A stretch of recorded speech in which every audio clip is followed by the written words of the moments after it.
Hey there, hope you all are doing well. Thank you for your patience while I got your video together. I wanted to make sure that I had given feedback on all of your stage 1 assignments and graded all the checkpoints. And last week I was able to get ahead a little bit from people turning in work early, but reality has set in this week and there were a lot more assignments turned at the deadline, which is fine, but it just took me a little bit longer to get your work back. So first things, the descriptions and analysis were good overall, so I wanted to talk about a few things with those. First of all, with your description, make sure that you're careful with the organization. Make sure that you describe the ad in a way that the viewer can easily and clearly visualize it. Organization is important here. You also need to give specific details. So if you tell me there's a person in the ad, you need to say what they look like, how are they posed, what are they wearing, what is the facial expression. Those kinds of details need to be included. When you discuss the analysis, you need to give some examples and you need to develop those points. You also need to pay attention to the audience. So some of you would say things like, this is a makeup ad, so it's geared to women. You need to be more specific than that. What demographic is this ad really targeting? Some of you said something like, this ad targets women who wear makeup, for instance. I'm not calling anybody out. That's just an example of the kind of sentence I would see. Go further. Who specifically within that group are they targeting? You can sometimes tell this by the wording that's used, by how the ad looks, by what the people in the ad look like. Be sure to pay attention to that and identify that audience. That will help you quite a bit. When you're wording that, remember the ad is directed to the audience. So you would say, the audience is blah, blah, blah, or the ad is directed to. I saw some phrases that said things like the audience is to or the audience is toward, when what you mean is the ad is directed toward an audience that is, or the audience is made up of people like XYZ, for instance. So, pay attention to that as you revise.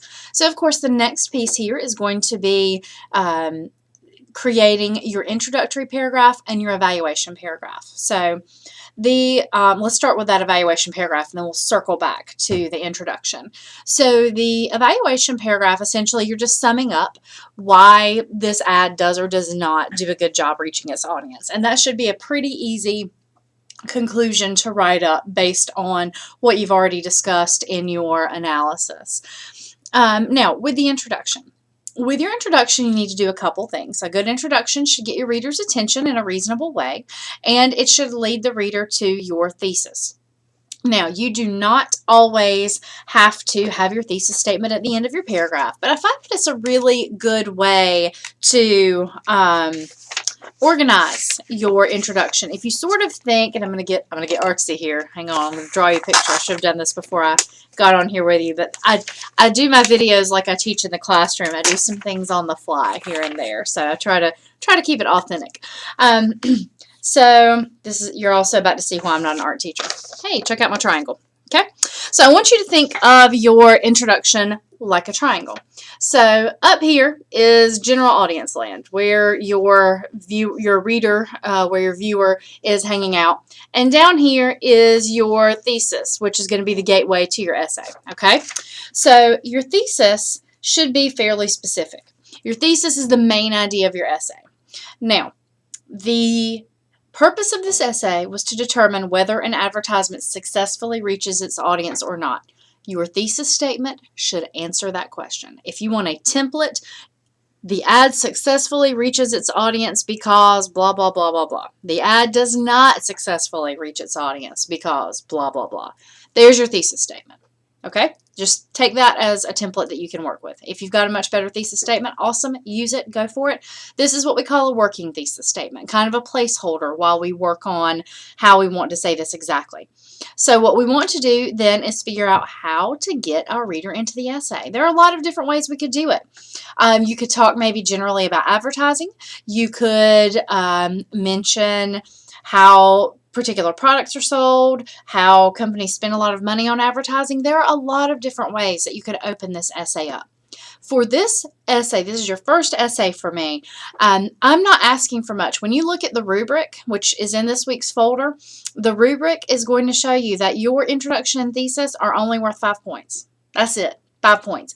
I don't do that because it doesn't matter. I do that because I want to see what will happen if I kind of turn you loose and ask you to write me an introduction and a thesis statement. Okay? We haven't talked about it much. I think what I've said to you in the video today is probably the most guidance you've had on it in our class. So just give it a try. Okay? Give it a good effort. All right, to get that 5 points. So to finish out my bad drawing. Can't y'all be telling people, man, my English teacher's crazy. She draws us pictures on videos like she doesn't know how to use screen share. Okay, so introduction, body of the essay, this is not drawn to scale, and then conclusion. All right, so if your introduction is designed to get your reader in and draw them into your thesis statement, which is the gateway to the body of your essay, the conclusion does the opposite. For this essay, I've asked you to treat the evaluation paragraph as the conclusion. So you're summing up the essay by discussing how the ad is or is not successful in reaching its audience. So you're kind of recapping what you've covered in your analysis. I hope that makes sense. If you have questions about this, please let me know, and I'll be glad if I need to do a second video. I can certainly do that. I've got a little bit of time on Friday, tomorrow, that I can knock that out. So let me know if you need some additional guidance. So for this week, looking at our checklist just to make sure I've got everything correct. I do have some grammatical quizzes in our Blackboard site dealing with sentence structure, dealing with fragments and run-on sentences. So I wanted to see how those go for you. If you have questions about fragments and run-ons, I would really appreciate it if you would email me or include it in the checkpoint for this week. I'm trying to determine kind of how much teaching on grammar I need to do for you all this semester, so please let me know. The quizzes are set so that you can take them repeatedly. I know a couple of students pointed out that 2 of them were not working correctly. They should be working correctly now. If you have any trouble, let me know. In the feedback, there's a link to a handbook online that will help you with your sentence structure. Also, please note that there are some sentence structure tutorials in the handbook section of your Norton Field Guide. So everything, all the resources that you need to help you should be at your disposal.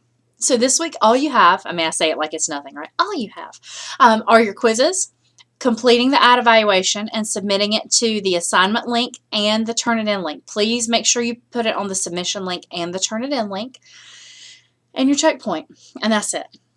So I will do my best to turn those around fairly quickly. They are going to take me longer than your drafts did. Also note that you don't have access to the submission link until you have a grade for stage 1. So if you did not submit stage 1, the link is not there for you to submit the ad evaluation to. You need to use the feedback I gave you on stage 1 towards this final product for the ad evaluation. I set this up so that it is that you have the low stakes writing assignment that you get feedback on, and then the whole essay is graded.